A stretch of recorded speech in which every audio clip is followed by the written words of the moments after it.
Hi, I'm Renee from the Bee and Bear Homestead. Today I'm going to be making some Rhubarb Cinnamon Jam. I love to make this jam every spring. It is delicious on toast and in sandwiches and in any way you might use jam. I also just really love rhubarb and I have a giant patch. So I'm always trying out different rhubarb recipes and this one is a winner. So today I'll be showing you how you can make some rhubarb cinnamon jam if you want to follow along with me. We have a lovely big rhubarb patch. It originally came from Kyle's grandma's house. We transplanted it to our first home in Peoria and then we transplanted it here and it's growing great. So I'm excited to make a whole bunch of things with it this year. And today I'm going to be making some rhubarb cinnamon jam. The first step for any canning recipe is cleanliness. So I've already washed my hands, I've washed all my tools and cleaned off my counter space. And I've got the jars that I'm going to use in this recipe I washed them with warm soapy water and now I've got them in my canning pot with lightly simmering water. When the recipe gets close to being ready to can, I'll turn up the water so that the jars are nice and sterilized and ready to go for canning. So make sure you're using clean materials anytime you start a canning project. I've gathered the things that I need to make my rhubarb cinnamon jam. I've got the recipe. This is a recipe from a blog called $100 a Month, which I really like.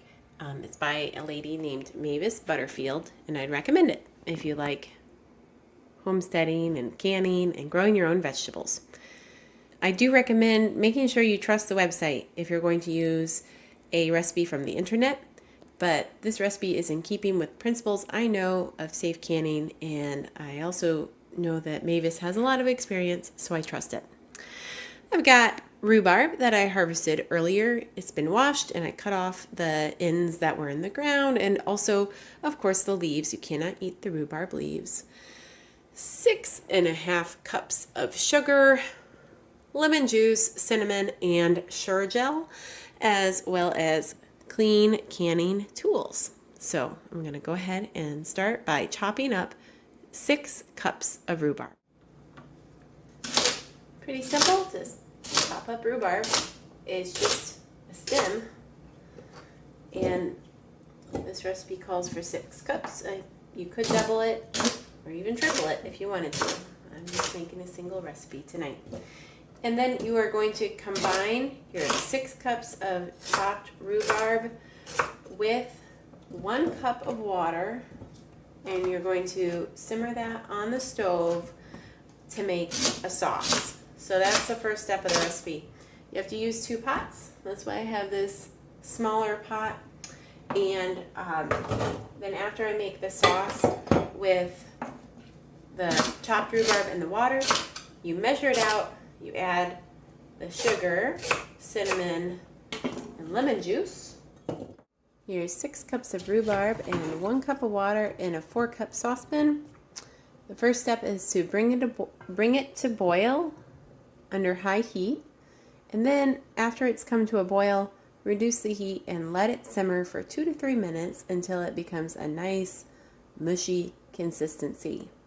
So I'll pop a lid on there and let that come to boil. All right, it's been 3 or maybe 4 minutes and the rhubarb's been simmering, and as you can see, it's very soft and its consistency is squishy.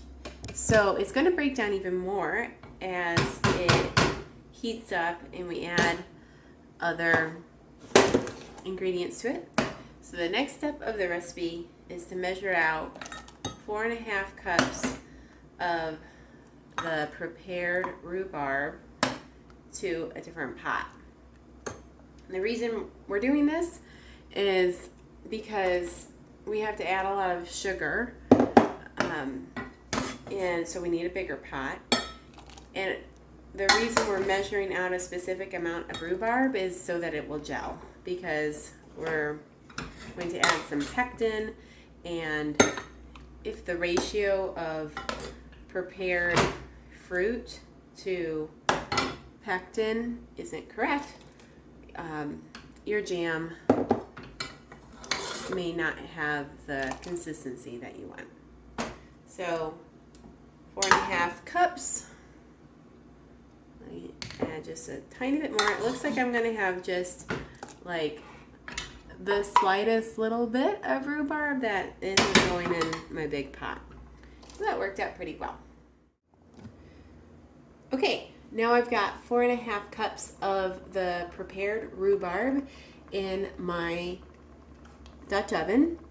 And the next step is to stir in the pectin and the lemon juice. So here's my sugar gel. I went ahead and earlier I cut the top off the packet so it'd be easy to add. And the recipe calls for 1 tablespoon of lemon juice.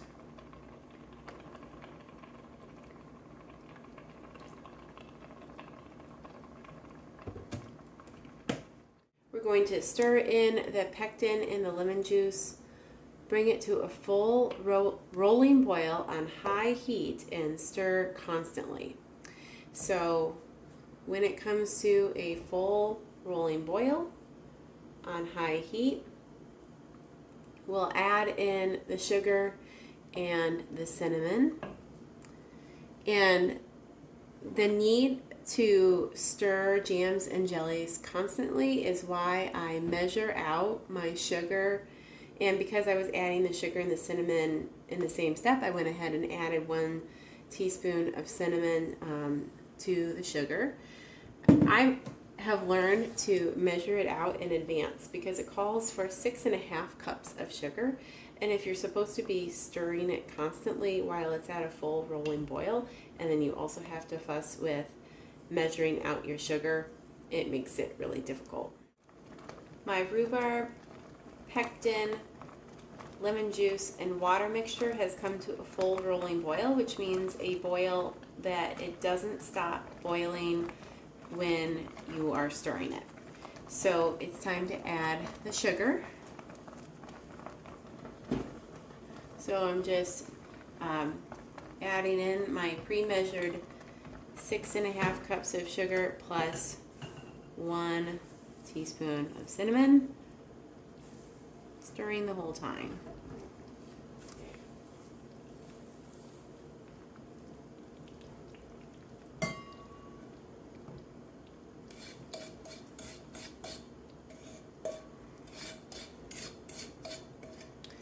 Now it's going to need to come back up to a boil, and the same kind of boil, the boil that doesn't stop when you are stirring it.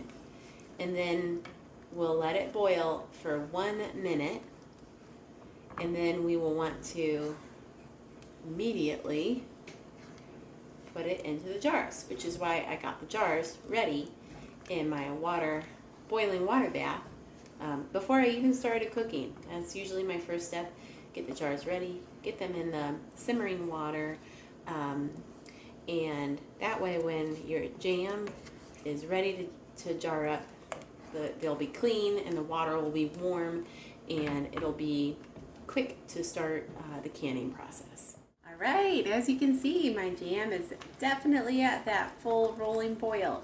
So it's already been boiling for a little bit. I've got about 30 more seconds of boiling at this crazy stage until it's likely reached the set point.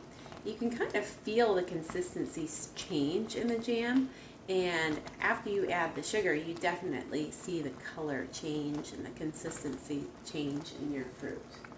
So got about 15 more seconds.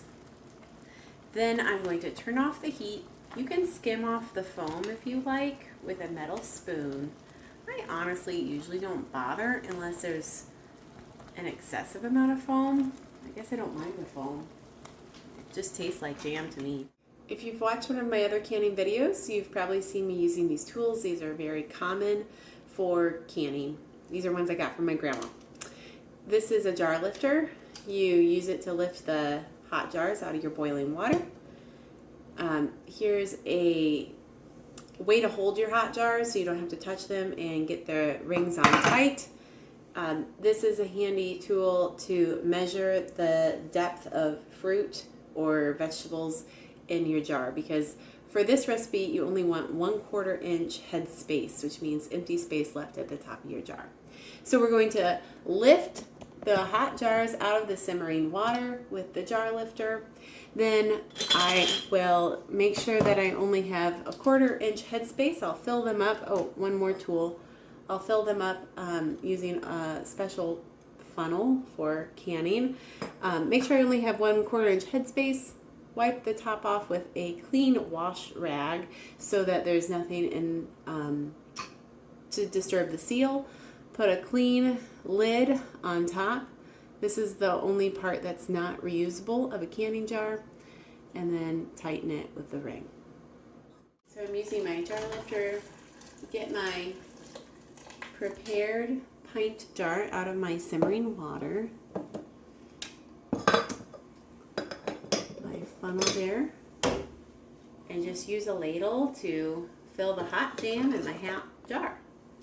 The recipe says that it will make 5 pints of jam. But a lot of times recipes don't exactly make the amount they might say. So I usually prepare a 1/2 pint as well. And that way, you know, if you have a little extra or a little bit too little, you can't can the jar if it's not the right fullness. You're not supposed to can a jar with a bunch of empty space in it. That's not safe. You have to make sure you have the proper head space. So for this recipe, it's supposed to be, in most jam recipes, it's supposed to be 1/4 inch. And actually I need a tiny bit more. So add a little bit more. And then I'm at 1/4 inch head space, and then I'm going to just re-wipe the rim again with my clean washcloth. You don't want there to be particles in the way there, because they could interrupt your seal. And put the lid on. Use your jar holder to hold it so you can tighten the lid, finger tight. And use your jar lifter to put it back in your hot water. The recipe for me ended up only making 4 pints, but that's no problem. So I've got my 4 pints in there, and I didn't have quite 2 inches of water over the top of my 4 pints. So I'm just adding a little bit more water. I turned up the heat. I'm going to put the lid on. Now I have to let this come to a full boil. It doesn't have to be boiling away madly, but it does need to be at a steady boil for 10 minutes. And then when it completes that amount of time, you can take your jars out of your pot. I like to put mine on a wire rack, but you can also put them on top of a dish towel to cool. And then you gotta listen for that nice ping to hear your sealing jars. And here they are. I've just pulled my jars out of the boiling water bath after they were in there for 10 minutes, and I've already heard 3 of the lids go ping, indicating that they've sealed. This one, you can see just a little depression there going downward. So that's another sign that it's sealed. Hopefully that 4th one will seal, and then I will have 4 pints of rhubarb cinnamon jam tucked away. I'll probably be making another batch this year. Thank you for watching. I hope you enjoyed this tutorial on how to make rhubarb cinnamon jam. If you found this useful, you might want to check out the other videos on our Bee and Bear Homestead channel. I have a tutorial on how to can diced tomatoes and all sorts of other garden produce. And this year I plan to make some more tutorials for rhubarb recipes and other fruits. So thanks for watching, and I hope you enjoy the rest of our videos.